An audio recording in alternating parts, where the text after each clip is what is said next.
Do you know what percentage of oil imports to China come from Venezuela? Do you know what the figure is? Well, before we jump in, tell me where you're tuning in from. And remember to like and subscribe. Your support helps the channel grow and keeps these stories coming. What you're about to see is a Trump ambassador trying to sell an entire foreign policy narrative.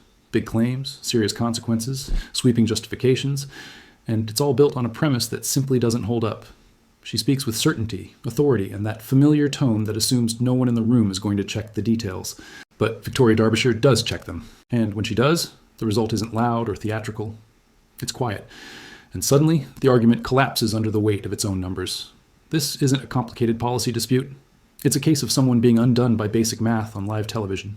So let's watch this together, and how a single statistic can expose the fragility of an entire talking point. I'll give you my full breakdown and thoughts at the end.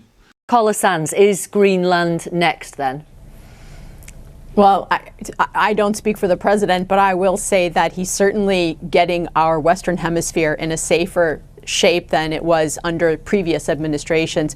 But do you think it's possible that a NATO member is going to take over another NATO member? Well, I think it's to be determined what he does next, but I do think we have more trouble south of the border. For instance, Mexico is basically a narco state run by the cartels. So I'm sure he's talking to the Mexican leadership, asking them to get things in a good place.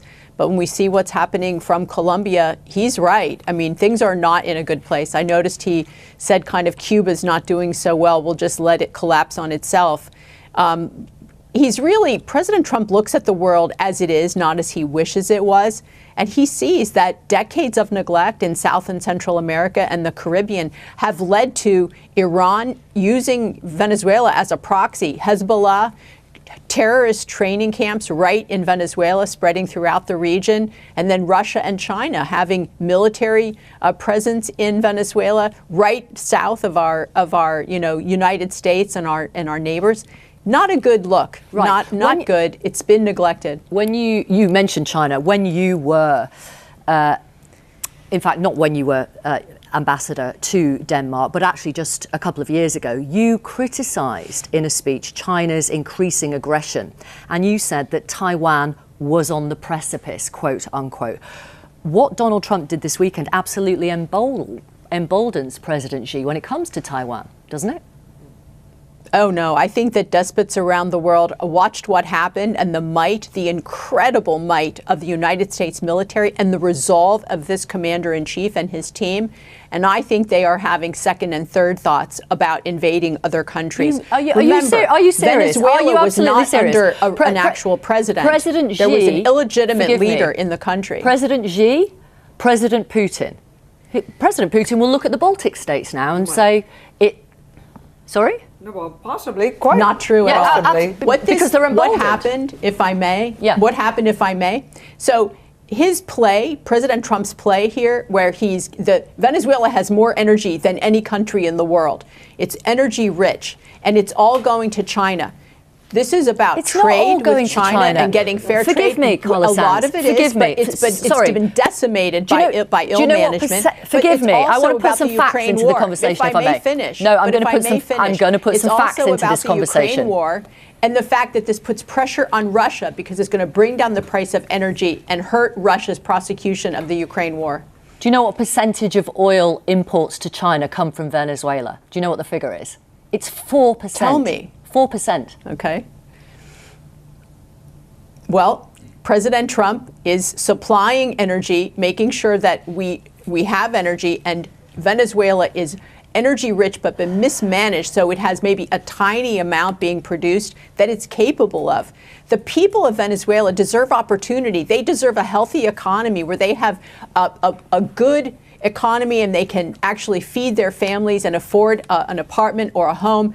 Remember, Venezuela was more rich than the United States at one time, but socialism under first Chavez and now Maduro has decimated their economy. Now they have I think it's the lowest GDP of any South American country, where they were the richest by far. Okay. It's because of mismanagement and socialism. You are chair of the of Foreign Policy at the America First Policy Institute. Fellow Republicans who are also America First, like Thomas Massey, have said, this is not what we voted for. Marjorie Taylor Greene, our neighbourhood is right here in the 50 United States. This kind of action is what many in MAGA thought they voted to end. I mean, this is a big political risk for Donald Trump within the United States, within the MAGA movement. It's a necessary step to secure our hemisphere, to make sure that the United States can continue to be the leader of the free world. This was like a cancer in South America. Now Venezuela will turn around. There will be a democratically elected leader that leads the country. It will no longer be a narco-terror state.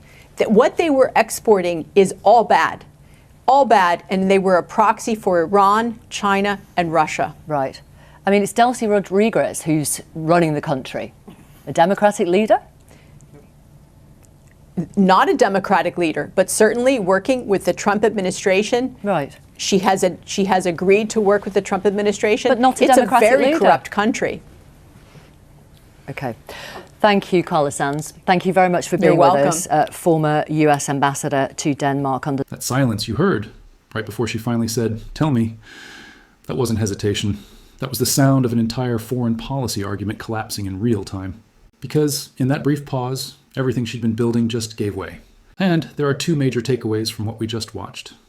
Neither of them amusing, and both of them deeply revealing. First, look at the sheer laziness of the claim. Carla Sands, a high-ranking diplomat, sat there and argued that Venezuela is effectively a vassal state of China. That wasn't a casual remark. She used that claim to justify sanctions, pressure campaigns, and the language of regime change. When Victoria Derbyshire calmly revealed that Venezuela accounts for just 4% of China's oil imports, it didn't merely embarrass Sands. It exposed something far more serious. The idea that the so-called China threat in South America is being inflated to manufacture consent for intervention. We've seen this playbook before. You exaggerate an external threat. You repeat it often enough. And eventually, it becomes the justification for actions you were already inclined to take. The second takeaway is even more troubling. Did you catch how casually she described Mexico? She didn't just criticize policy. She labeled America's neighbor and largest trading partner a narco state.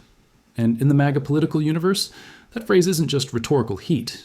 It's illegal and strategic framing. That's the language used to soften the ground for a unilateral action. It's how you normalize the idea of cross-border force, escalation, and military posturing. Words matter, especially when they come from people who want influence over foreign policy decisions. And this is why this moment matters. Victoria Derbyshire didn't just catch a diplomat out on a statistic. She revealed that some of the loudest voices asking for the keys to the war machine haven't done the homework. They rely on confidence, fear, and the assumption that no one will check the numbers. But someone did check. So I'll leave it with you. What stood out more?